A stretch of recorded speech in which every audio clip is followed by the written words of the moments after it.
Happy Monday, everybody. Oh, it's Monday. It's Monday. We're excited about it. And we're back. Feel That's right. Everybody. Chris, you got a lot of energy for a Monday. How about I can't help it. Just wait until Friday. Yeah. Just going to keep building. Everybody have a good weekend? Yeah. I'm trying to think. Oh, we said goodbye to one of our producers. Oh, yeah. Which was really sad, but we had a good time. We all went out to Had a good dinner. So that's Restoration Hardware, you said. Yeah, very cool restaurant. And my son JT turned 1. How about that? Yeah, that's great. We had a great birthday party. I love it. This one we're talking about, a story I actually think is one of the more interesting stories. We've all been talking about it. I think everybody has an opinion about it, even if it's not a strong opinion. And that is, do you think a homeowners association can demand that you fly the American flag? Because that's what is sort of happening with this new neighborhood in Gastonia. Right. So it's called 1776 Gastonia. That's the name of the neighborhood. And the HOA there is requiring everyone that lives there to fly the American flag all year round. So it's a 43-home neighborhood. They just wrapped up some of its infrastructure, like paving the roads and whatnot. And developers, they actually reportedly plan to start listing the homes for sale today, but they actually won't be made available for purchase until the next few months. So more on the rules, though. The community's founder says each resident will actually be given an American flag once they move in. Then they'll have to have already agreed to display it in front of their homes at all times. It also requires residents to, quote, pledge their allegiance to life, liberty, and the pursuit of happiness and support the Declaration of Independence and the Constitution. Here's the thing, though. It's not clear what that pledge entails. So we did get an interview with the developer, Brock Fankhauser. Here's what he said in an interview. And we would like to do the work involved in building us more back towards a peak when it comes to patriotism. I've also said it's very important for us to distance ourselves from any political movement, any political party, and any political figures. We are completely detached from that, and our overarching goal is to have a common denominator that is the broadest possible denominator of all of us, and that just happens to be where we live. Okay, so we spoke to several lawyers about the legality of these kinds of rules. Turns out they are perfectly legal. But we did ask during the show all morning, do you think that rules requiring flags to be displayed outside your home should be legal? And we got responses all over the place on top of the comments that were just kind of swirling around online. So a lot of folks said, hey, like this shouldn't be allowed, even if it is in accordance with the law. But a lot of folks also saying, hey, use your freedom to move somewhere else. So it caused quite the discussion. By the way, for folks who are watching from Walla Walla, Washington, that picture behind that guy, that was not Gastonia. That was Charlotte. It was. I don't know why he used the Charlotte skyline. Weird. For all he might talk about Gastonia, talk about Gastonia. He might very well work and live in Charlotte. So I don't know. Well, I'm just saying, somebody watching thinking, wow, that's Gastonia, that's a big city. It is a nice city, but it's not Charlotte. I'm so conflicted about this. You and I talked about the first thing. We did. We had a intense conversation at 4 a.m. about this. I was playing devil's advocate with you. I know, and I don't know that there's an easy answer. But basically, I think if you're signing up for it, then you know what you're doing. If you want to put the flag out there and everybody has the flag, they give you a flag as part of the homeowners association, whatever.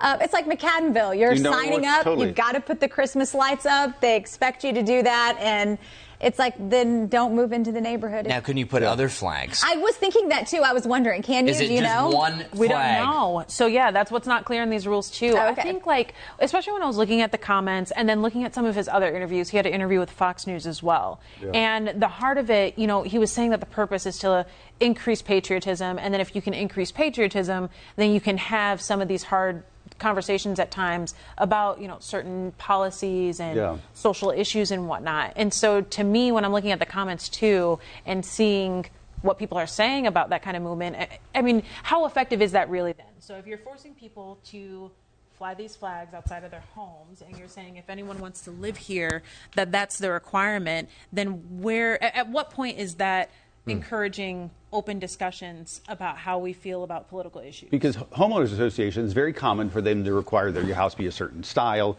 a certain shape, a certain color. You can't leave your trash cans out. Exactly. But this, I feel like this crosses a line to say you have to believe a certain thing.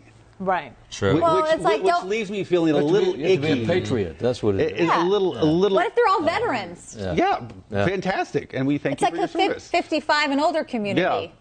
Yeah. I'm not welcome there, so whatever. Well, you know what, I'm not going to move there. This is setting the course for patriotic neighborhoods, and then you pick the flag of choice in your neighborhood. There may be one for the state of North Carolina, all state of North Carolina flags, or state of Alabama, state of New York. Every neighborhood is represented by the flag of choice.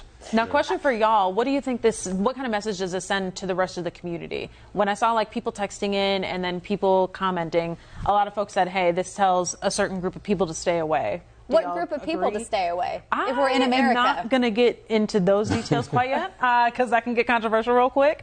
But I mean, do you think that sends a message to the rest of the community as to who is and is not welcome? We salute the American flag before every sporting event, so I don't think it's telling people this. But that's sports. It's not where you live. I know. I'm just saying. We live in America. It's the American flag. No doubt about it.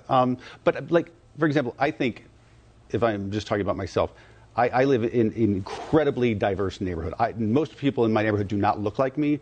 Most people in my neighborhood do not come from my background.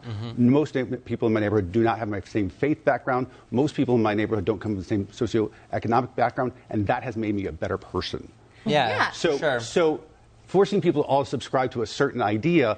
But it's also a 55 and older community, so it's like they're also, besides the flag, telling most of us that we can't live there. What? So, I mean, it's Put like. your hand on me. But anyway, Joy chiming in saying, I flag the flag, it shouldn't be required. Melissa saying forced patriotism is gross. Well, don't live there. That's the thing. That's what I'm saying. Then don't to live there. No one's forcing you to live there. Yeah, exactly. So. Do you have any more comments? I don't know. Me personally, just for HOAs, I've just tried to avoid them. I'm with you on that. I know, right? We have been in HOAs as well.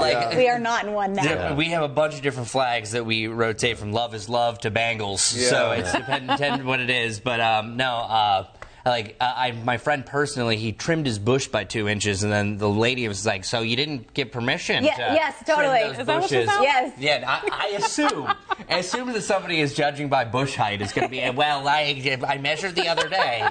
So it's one of those things with the HOAs is you do sign up for it. Some are very strict, some are very loose. Totally, it just depends. Some will tell you what to hang. You can't paint your house a certain color. Totally. Yeah. In fact, when you do that, you're losing some of your freedom with an HOA. Exactly.